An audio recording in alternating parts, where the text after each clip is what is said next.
अब यहाँ पे हम सवाल पूछ रही, तीसरा नंबर वीडियो है कि सबसे पहले SC ST का रिजर्वेशन 10 साल के लिए कब बढ़ाया गया था?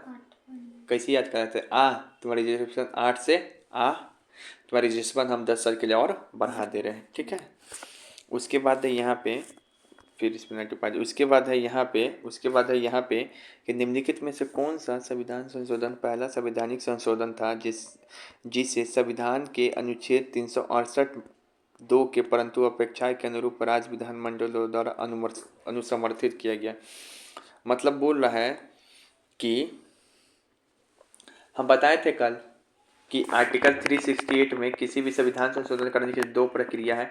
एक तो संसद का ही 2/3 लोग बोलते हैं, विशेष बहुमत, एक 2/3 और एक 50 वाला भी है, लेकिन वो 368 में नहीं है। एक और क्या था, 2/3 प्लस आधे से ज़्यादा राज्य भी बोले, आधे से ज़्यादा राज्य भी बोले। तो यहाँ पे ये सवाल है कि ये वाला प्रक्रिया का यूज़ करके पहली बार हमने अपने संविधान में कब बदलाव किया था, यही सवाल है। तो तीसरा नंबर वाला संविधान संशोधन, 3 का तीसरा काम बिगड़ा। इसमें क्या किया गया, इसमें 2/3 तक संसद से भी पास कराया गया, 3 में से 2 लोग संसद का भी बोले, पार्लियामेंट का, और प्लस आधे से ज़्यादा राज्य को भी बुलवाया गया था। जैसे अभी GST कानून लागू करने के लिए किया गया था, तो पहली बार प्रयोग कब किए थे? तीसरा वाला में। तीसरा वाला कौन है? फूड को, खाद्य पदार्थ पर नियंत्रण का, ठीक है। अब उसके बाद यहाँ पे है कि निम्नलिखित में से किस संवैधानिक संशोधन में 9वीं अनुसूची में तमिलनाडु आरक्षण, ये छोड़िए, ये कोई ज़रूरत नहीं है। तमिलनाडु आरक्षण जो है 76 76 इम्पोर्टेंट नहीं। निम्नलिखित में से किस वर्ष 9वां संविधान संशोधन अधिनियम किया गया? 9वां संविधान संशोधन अधिनियम किससे जुड़ा हुआ है? बेरुवाड़ी मामला, बेरुवाड़ी मामला 1960 9वां संबंधित है। इसमें क्या किया गया था, भारत का कुछ क्षेत्र पाकिस्तान को दिया गया था। तो उसके बाद जो है भारत का कुछ क्षेत्र पाकिस्तान को दिया गया था, ठीक है ना। लेकिन अगर ऐसा समझे, ऐसा आपसे तो पूछे कि भारत का कुछ क्षेत्र बांग्लादेश को भी दिया गया था, वो कौन नंबर संविधान संशोधन है? तो 100वां है, एकदम 100वां है, जो 2015 में किया गया। अब बेरुवाड़ी वाला कितना नंबर है? बेरुवाड़ी वाला कितना नंबर है? 9। कब किया गया था? 1960 में। कब किया गया था? 1960 में। कब किया गया था? 1960 में। बेरुवाड़ी। तो हम 9 कैसे याद रखेंगे? नो नो नो नो, हम भारतीय लोग क्या बोलेंगे? नो नो, पाकिस्तान को मत दो, पाकिस्तान से तो उल्टा जमीन ले लो, दो नहीं, ठीक है। उसके बाद है यहाँ पे, लेकिन हम बताए थे कि 100वां संविधान संशोधन द्वारा किससे क्षेत्र लिए, किसको क्षेत्र दिए थे तब बांग्लादेश को। कब हुआ था? 2015 में, ठीक है ना। आई जब क्षेत्र दे रहे थे ना, तो उसके अच्छा ये जो है हम लोग दोनों देश के बीच है ना, भारत बांग्लादेश के बीच 1974 में ही क्या हुआ था, एक समझौता हो गया था। 1974 में क्या हो गया था? समझौता हुआ था, ठीक है ना। उसके बाद जो है जब ले दे रहे थे एक दूसरे से ज़मीन, तो हम लोग का ना 4 वो स्टेट प्रभावित हो गया था। असम से कुछ स्टेट, असम का कुछ क्षेत्र उधर चला गया, और एक पश्चिम बंगाल का भी कुछ क्षेत्र उधर चला गया, मेघालय का भी और त्रिपुरा का भी, मेघालय का भी और त्रिपुरा का भी, ठीक है। ATM। फिर से यहाँ पे है, भारत के संविधान में संशोधन केवल लोकसभा में एक विधेयक की पुरस्थापना द्वारा ही प्रारंभ नहीं। संविधान संशोधन करना है तो लोकसभा के पास भी क्या है? सेम शक्ति है, और राज्यसभा के पास भी सेम शक्ति है। 2 हाउस है ना, तो दोनों के पास सेम शक्ति है। लेकिन पैसा के पास किसके पास ज़्यादा शक्ति है? अरे याद है तुमको पैसा वाला बात वहाँ पर? वहाँ पे फिर से यदि ऐसा संशोधन संविधान के संघीय चरित्र में परिवर्तन की मांग करता है, तो संशोधन का समर्थन भारत के सभी राज्य विधानमंडल करेंगे। जहाँ पे राज्य का चाहिए जरूरी, तो वहाँ पे सभी राज्य की सहमति चाहिए नहीं। कितना राज्य का चाहिए? 2/3 नहीं, आधे से ज़्यादा, आधे से ज़्यादा। 2/3 पार्लियामेंट में है, लेकिन राज्य बोले तो आधे से ज़्यादा। तो सभी राज्य वाला क्या है? सब गलत है। सभी राज्य वाला शब्द क्या है? गलत है। तो ये हो गया। अच्छा, 38वां नंबर संविधान संशोधन क्यों किया गया? तो 38वां नंबर संविधान संशोधन अनुच्छेद 352 के अधीन राष्ट्रपति द्वारा की गई आपातकाल की घोषणा की न्यायिक समीक्षा के दायरे से बाहर कर दिया गया। अनुच्छेद 123 के अंतर्गत राष्ट्रपति द्वारा अनुच्छेद 213 के अधीन राज्यपाल द्वारा किए गए अध्यादेश की भी न्यायिक समीक्षा के दायरे से बाहर कर दिया गया। देखो एक क्या होता है ना, एक है यहाँ पे आपातकाल, इमरजेंसी, और एक होता है अध्यादेश। इमरजेंसी मतलब क्या होता है, देखो इमरजेंसी मतलब क्या होता है कि इमरजेंसी मतलब होता है कि भारत पाकिस्तान में युद्ध हो गया तो सरकार इमरजेंसी घोषणा कर दिया, ठीक है ना। और एक होता है अध्यादेश, यानी कि इसका मतलब होता है अध्यादेश का इंग्लिश ऑर्डिनेंस। मान लो कि जब दोनों सदन नहीं चल रहा हो तो टेम्पोररी कानून बनता है ना। मान लो दोनों सदन नहीं चल रहा हो, स्कूल बंद हो, तो फिर भी कोई ना कोई नोटिस भेजता है ना, वैसे टाइप का। तो वो जो नोटिस भेज रहा है, कानून बना रहा है या इमरजेंसी लग रहा है, तो इसका इस बात का जो है ना न्यायालय जांच नहीं कर सकता, इस बात का कोर्ट जांच नहीं कर सकता है, मतलब न्यायिक समीक्षा नहीं कर सकता है। कोर्ट जांच नहीं कर सकता है कि जो नोटिस बनाया है, लॉ लाया है, आपातकाल लगाया है, सही है या फिर गलत है। तो इस बात का कोर्ट जांच नहीं कर सकता। प्रेसिडेंट इमरजेंसी लगाए या राष्ट्रपति या राज्यपाल ऑर्डिनेंस पास करे, कानून पास कर दे। तो इसको कौन नंबर से ये बात कर दिया गया, 38 से। किसी याद 38 से आप कैसे याद करेंगे, 38 को पढ़ो, 38 को 38 से अर। तो अगर राष्ट्रपति अड़ जाए कि हमको आपातकाल लगाना है, इमरजेंसी, राज्यपाल और राष्ट्रपति दोनों अड़ जाए कि हमको क्या करना है, हमको हमको ये ऑर्डिनेंस जारी करना है, कानून बनाना है, तो हम बना सकते हैं। हम अड़ गए हैं, हमारा बात का तुम न्यायालय में भी जाके चुनौती नहीं दे सकोगे, न्यायिक समीक्षा नहीं होगा, ठीक है। 38 अड़ गए। तो आज भी ऐसा ही होता है, ऑर्डिनेंस ला दिया तो उसके खिलाफ न्यायालय में नहीं जा सकते, इमरजेंसी घोषणा हो गया तो न्यायालय में नहीं जा सकते। इंदिरा गांधी के समय ही आया था, तो इंदिरा गांधी 38 से क्या हो गई थी, अड़ गई थी, ऐसे याद कर सकते हो।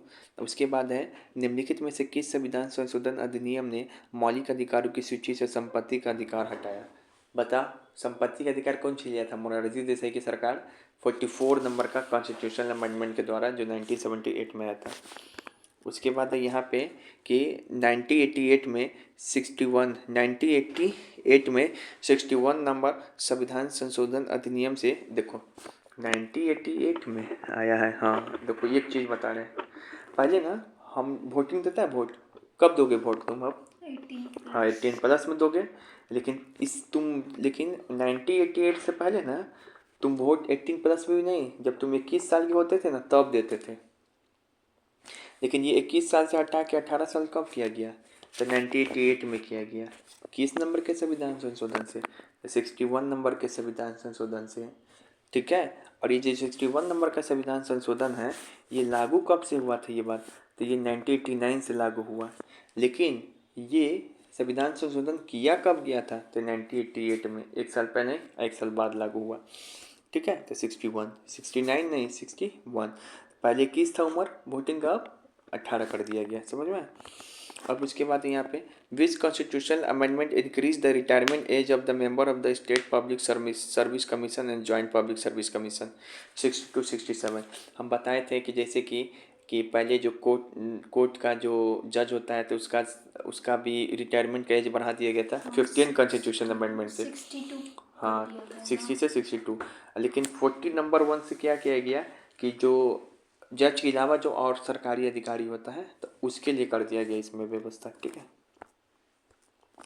अब यहाँ पे देखो, एक है ना SC ST आयोग बना था, जो SC ST के लिए देखभाल कर सके। SC ST मतलब तो समझ में आता है, शेड्यूल कास्ट, शेड्यूल ट्राइब्स, निचला जाति। तो जो देखो इसके लिए ना 3 वो संविधान संशोधन किया गया, देखो 65 काम 65। तो ये देखो 65 कॉन्स्टिट्यूशनल अमेंडमेंट के दौरान 1990 में SC ST आयोग को क्या किया गया, संवैधानिक दर्जा मिल गया। पहले इसको संवैधानिक दर्जा नहीं मिला था, कॉन्स्टिट्यूशनल राइट्स। जब संवैधानिक दर्जा मिल गया तो इसको पावर और मिल गया, इसको शक्ति इसको और मिल गया, ताकि इसके लिए और अच्छा काम कर सके। लेकिन 89 में क्या हो गया कि SC ST आयोग को अलग कर दिया गया। अब 2003 में हुआ था 89 कॉन्स्टिट्यूशनल अमेंडमेंट, तो ST आयोग बना दिया गया। क्या बना दिया गया, ST आयोग, आर्टिकल 338A, ठीक है ना। सर हम लोग OBC, हम लोग के लिए भी कोई आयोग बना है, तो हाँ, तो हम लोग के लिए अभी हाल फिलहाल ताज़ा संविधान में चेंज हुआ है 102 कॉन्स्टिट्यूशनल अमेंडमेंट। कितना नंबर, 102, क्योंकि हम दो क्या है, OBC है। 102 क्योंकि हम दो क्या है, OBC है। तो इससे क्या किया गया, 338B जोड़ा गया इससे संविधान में, और हम लोग के लिए ओबीसी आयोग बना। क्या बना? ओबीसी आयोग। तो देखो, अच्छा सर ये आयोग, तो यहाँ पे देखो तुमसे पूछेगा SC/ST आयोग को संवैधानिक दर्जा कब दिया गया? 65th constitutional amendment 1990। SC आयोग कब बना दिया गया अलग से? 89 कॉन्स्टिट्यूशनल अमेंडमेंट 2000। ये वाला तो याद हो जाएगा। ओबीसी आयोग कब बना? हम 102वां नंबर कॉन्स्टिट्यूशन अमेंडमेंट। अब फाइनली कौन सा आर्टिकल जोड़ दिया गया? 338B। ठीक है। किस संवैधानिक संशोधन द्वारा पौंडीचेरी विधानसभा के निर्वाचित सदस्यों को भारत के राष्ट्रपति चुनाव में शामिल किया गया? तो पहले ना राष्ट्रपति का चुनाव होता था ना, तो पौंडीचेरी शामिल नहीं हुआ था, पौंडीचेरी को इसमें भाग नहीं देने दिया जाता था। यूनियन टेरिटरीज है, बहुत बढ़िया। लेकिन जो 17 संविधान संशोधन हुआ ना, 70 नंबर का संविधान संशोधन, तो उसमें क्या हुआ कि पौंडीचेरी को शामिल कर दिया गया राष्ट्रपति के चुनाव में। आर्टिकल 71 में ये भी लिखा हुआ है कि जब राष्ट्रपति का चुनाव हो ना, तो इसका विवाद हो इससे संबंधित इसके चुनाव से, तो कोई भी मामला कहाँ जाएगा? सीधे डायरेक्ट सुप्रीम कोर्ट में। ठीक है। अब उसके बाद है किस संविधान संशोधन के द्वारा दिल्ली को राष्ट्रीय राजधानी क्षेत्र बनाया गया? पहले दिल्ली था, तो इसको उतना प्रोटेक्शन नहीं मिलता था। अब इसको घोषित कर दिया गया है एनसीआर नाम सुने? नेशनल कैपिटल रीजन, मतलब इसको और शक्ति दिया गया, दिल्ली को राष्ट्रीय राजधानी क्षेत्र बनाया गया। तो ये किससे किया गया? तो ये किया गया है इससे 69 में। 69 में कैसे याद रखेंगे 69 से? तो एक बार है ना 69 बीपीएससी का क्वेश्चन आया था, ये बहुत टफ था। इसका सवाल है ना दिल्ली से ही आया था, ऐसा कहानी बता रहे हैं। इसका सवाल कहाँ से बन के आया था? दिल्ली से ही। तो ऐसे याद कर सकते हो कि इसी समय दिल्ली को क्या किया गया था? राष्ट्रीय राजधानी क्षेत्र घोषित। ठीक है। 70 में क्या किया गया था? पुडुचेरी को शामिल कर दिया गया था, याद है, राष्ट्रपति के चुनाव में। 10 मिनट। उसके बाद जो है निम्नलिखित में से किस मामले में जो सुप्रीम कोर्ट ने कहा कि दो के बीच अगर संघर्ष की स्थिति में मौलिक अधिकार को नीति निर्देशक तत्वों पर प्राथमिकता मिलेगी? मतलब ये किस मामले में, मतलब कि ये जो है जो कि बहुत इंपॉर्टेंट क्वेश्चन है, ध्यान से समझो, तुम बता भी सकते हो। सुप्रीम कोर्ट बोला कि अगर डीपीएसपी और फंडामेंटल राइट आपस में इसमें झगड़ा हो, तो हम लोग फंडामेंटल राइट को ज़्यादा इम्पोर्टेंस देंगे। कब बोला? अब ऑप्शन सुनो। मद्रास बनाम चंपकम दोराई राजन मामले में, गोपालन मामला में, गोलकनाथ मामला में, मेनका गांधी मामला में। गोलकनाथ मामला में सारा बात गोल गोल बोला था, और इसमें यही तो बात बोला था घुमा के कि फंडामेंटल राइट में संशोधन नहीं कर सकते। फंडामेंटल राइट पवित्र है। ठीक है। आर्टिकल 13 है वो 16 के अधीन 368 के अधीन, आर्टिकल 13 के अधीन 368 जो है कानून की परिभाषा में शामिल है, इसमें बदलाव नहीं कर सकते। मतलब फंडामेंटल राइट का वैल्यू बढ़ा दिया था।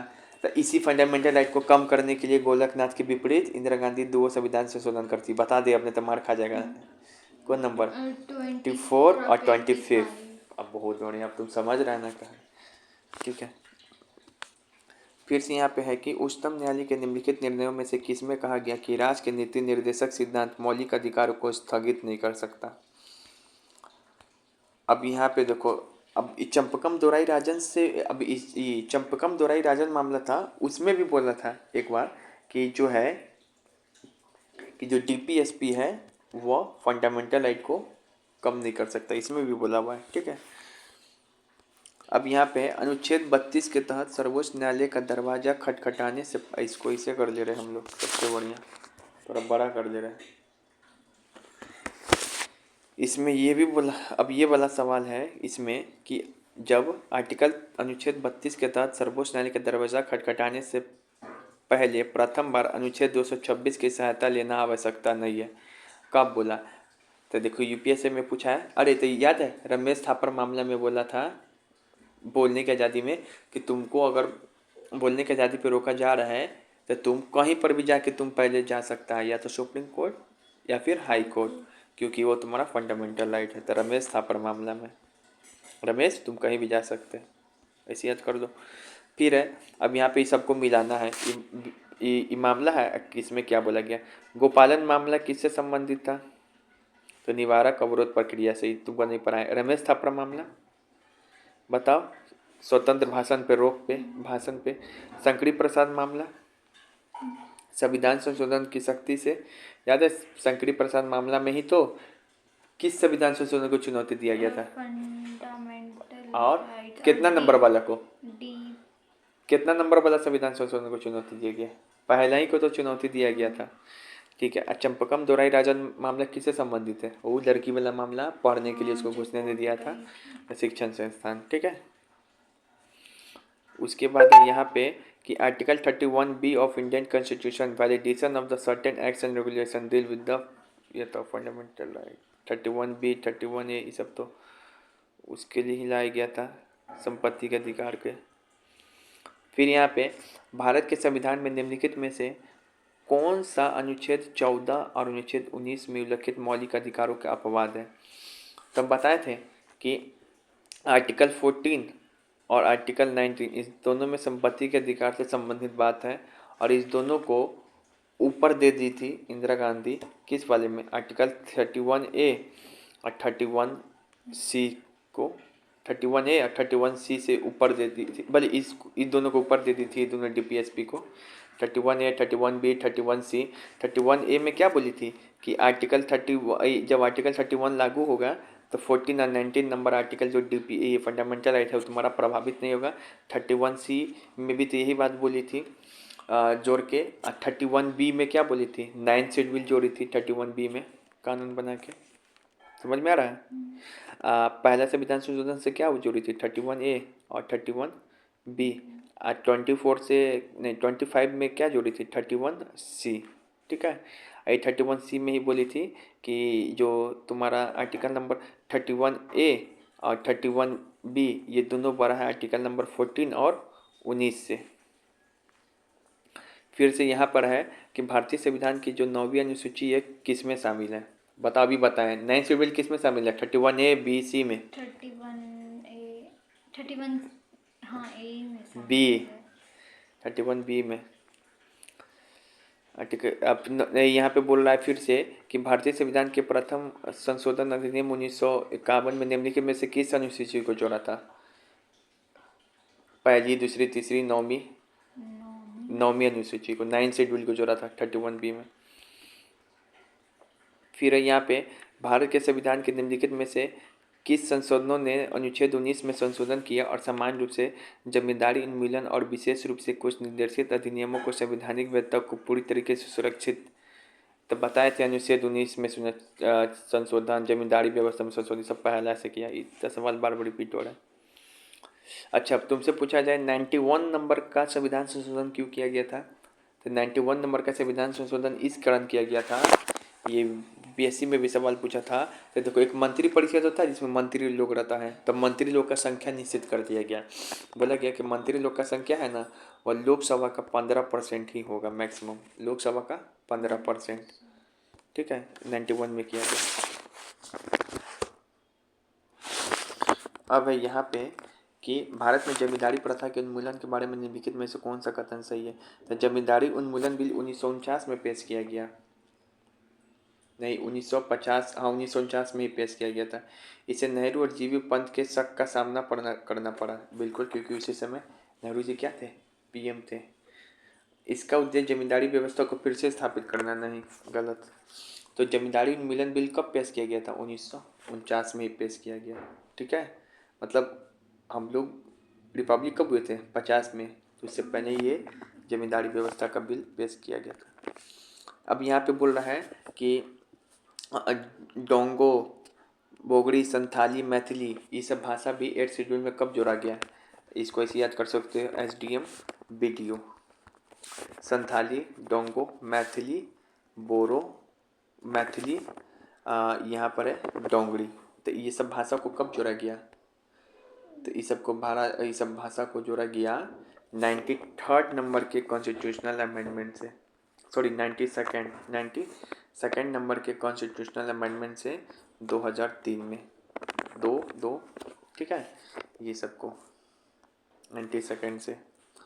फिर से यहाँ पे बोल रहा है कि संविधान का कौन सा संशोधन सरकार की निजी उच्च शिक्षण संस्थानों के रूप में पिछड़े वर्ग के लिए 27% आरक्षण, तभी पता अभी हम लोग को 27% आरक्षण मिलता है ओबीसी को, पता है 100 में से 27 सीट मिलता है, 100 में से 27 सीट। तो कब किया गया ये बात, तो यहाँ पे देखो 93वां संविधान संशोधन, क्या है 93वें संविधान संशोधन 93rd नंबर, कितना इंपॉर्टेंट क्वेश्चन है 93rd नंबर। इसमें ना 15/5 जोड़ा गया, 15/4 कब जोड़ा गया था, 15/4 कब जोड़ा गया था पहले संविधान संशोधन से, 15/5 कब जोड़ा गया, तो ये 93rd नंबर से। इसमें क्या किया गया कि जो भी हायर एजुकेशन है प्राइवेट या सरकारी, तो इसमें 27% ओबीसी को रिजर्वेशन मिलना चाहिए, मतलब 100 में से 27 पे किसका एडमिशन होना चाहिए, ओबीसी का। 90 किस में 91 की 92 93rd में बोला, 93rd में। 92 किससे संबंधित था, भाषा से, संथाली बोरो डोंगरी, ऐसे 2003 में हुआ था जो संविधान संशोधन। भारतीय संविधान के किस संवैधानिक संशोधन द्वारा भाग 11B जोड़ा गया, तो भाग 11B जोड़ा गया था 97 संविधान संशोधन से। किससे जोड़ा गया, 97 संविधान संशोधन। इस सहकारी समिति से संबंधित है, आर्टिकल 43B सहकारी समिति से संबंधित है जो कि डीपीएसपी में है। और 97 संविधान संशोधन द्वारा क्या गया, सहकारी समिति को संवैधानिक दर्जा मिला, भाग 9B जोड़ा गया 243ZH। तो तुमसे पूछ सहकारी समिति क्या है, जब एक साथ बहुत सारा लोग मिल के आपस में काम करे, कोई कंपनी बना ले, इसको क्या बोलते हैं, सहकारी समिति। तो इसको कॉन्स्टिट्यूशनल दर्जा कब दिया गया, संवैधानिक दर्जा, मतलब जैसे SC/ST आयोग को संवैधानिक दर्जा मिला था कब, 65वें संविधान संशोधन द्वारा, ठीक है 1990 में। ST आयोग कब बना था, SC आयोग ये बना था तुमको ये 89 नंबर कॉन्स्टिट्यूशनल अमेंडमेंट बताए थे। और ओबीसी आयोग कब बना था, हम 102 नंबर कॉन्स्टिट्यूशनल अमेंडमेंट। इसी तरीके से जो संवैधानिक ये सहकारी समिति, इसको कब दर्जा मिला संवैधानिक, तो 97 नंबर का कॉन्स्टिट्यूशनल अमेंडमेंट से, ठीक है। इसके लिए क्या किया गया, हमारे संविधान में एक नया चैप्टर ही जोड़ दिया गया, जिस चैप्टर का नाम है चैप्टर नंबर 9B भाग 9B। और आर्टिकल कौन सा जोड़ा गया, चैप्टर जोड़ेंगे तो उसके अंदर आर्टिकल भी तो जोड़ेंगे, article number 243ZH, article number 243ZH। 2 minute. और सहकारी समिति के गठन के लिए संविधान के निम्नलिखित प्रावधानों में से कौन सा प्रावधान करता है, तो देखो सहकारी समिति का बात आर्टिकल नंबर 19 में भी दिया हुआ है, आर्टिकल नंबर 43B में भी दिया हुआ है। और तुमको जब ये अभी कौन सा चैप्टर है, कौन से चैप्टर में जोड़ा गया है, 9B के 243ZH किससे जोड़ा गया था, 97 से, सहकारी 97। देखो 92 93 97 में आदमी कन्फ्यूजन होता है, तो देखो 92 किससे था, भाषा से, 93 किससे था, 93 किससे था, 93 था वही प्राइवेट एजुकेशन में, हायर में 27% आरक्षण। 97 किससे है, 97 संबंधित है 97 सहकारी समिति से। 91 किससे संबंधित है, तो लोकसभा ये मंत्री का संख्या लोकसभा के 15% से अधिक नहीं होना चाहिए। फिर से जो 99 नंबर कॉन्स्टिट्यूशनल अमेंडमेंट हुआ था ना, तो इसमें एनजेक है, इसको और अनकॉन्स्टिट्यूशनल दे दिया गया है। एनजेक है जो न्यायाधीश की नियुक्ति करने वाला समिति था, 99 एनजेक। फिर से यहाँ पर है कि संविधान का 98वां संविधान संशोधन अधिनियम किससे क्या है, 98वां संविधान संशोधन अधिनियम किससे संबंधित है, तो देखो 98वां में एनजेक का गठन किया गया था, 99 में इसी एनजेक को क्या किया गया, समाप्त कर दिया गया। फिर है भारत के संविधान में 52वां संविधान संशोधन अधिनियम किससे संबंधित है, तो 52वां संविधान संशोधन अधिनियम से ये 10वीं अनुसूची जोड़ा गया। 10वीं अनुसूची मतलब 10th शेड्यूल। इसमें क्या किया गया, इसमें तुमको ये किया गया कि जो लोकसभा अध्यक्ष होता है, बताए थे वो एक बार कि ऐसे पूरा पार्लियामेंट इसके बीच में वो अध्यक्ष बैठता है, तो इसके शक्ति को क्या कर दिया गया था, बढ़ा दिया गया था। उसके बाद जो एक पार्टी से दूसरे पार्टी में आदमी बदल के चल जाता था, तो उसको भी करना बंद कर दिया गया था। 52वां से। फिर है यहाँ पे कि संविधान का 52वां संविधान संशोधन अधिनियम जिससे 10वीं अनुसूची को जोड़ा गया संवैधानिक रूप से जाना जाता है दल विरोधी कानून। ठीक है। फिर से यहाँ पे है ये अब यहाँ पर है कि ये द कॉन्स्टिट्यूशनल अमेंडमेंट, अब यहाँ पर है the constitutional 73rd Amendment Act 1992 which aims to promoting Panchayati Raj institution in the country provide which of the following. तो जो 74th कॉन्स्टिट्यूशनल अमेंडमेंट है ना, उसी में दिया हुआ 243 ZD जिसमें नगर योजना समिति से संबंधित है, जिला योजना नगर योजना समिति। अच्छा 243 ZH किससे संबंधित है? सहकारी समिति। और ZD किससे संबंधित है? ZD नगर योजना समिति। D CDS में भी पूछा हुआ ये सवाल है। ठीक है, इससे संबंधित है। बाउंस बैक हो रहा है। पंचायत समझते हो ना, गांव में जो होता है पंचायती व्यवस्था करता है, तो उससे संबंधित है। ठीक है ना। तो यहाँ पे बोल रहा है डिस्ट्रिक्ट प्लानिंग कमेटी का बात 72th में नहीं है, सॉरी 74th वाला में नहीं है, सॉरी 73th वाला में नहीं है, 74th वाला में है। अभी बताएंगे 73 क्या है, 74th क्या है। संविधान का जो 100वां संविधान बता, 100वां नंबर किससे संबंधित है? 2015 में क्या किया? बांग्लादेश को क्षेत्र दिए थे, याद है?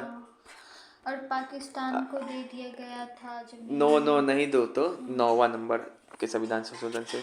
101वां बिल किससे संबंधित? GST से। 279 101वां संविधान संशोधन या 122वां बिल। ठीक है ना। अब ये बताओ 102वां किससे संबंधित है? हम लोग से, हम दो OBC आयोग।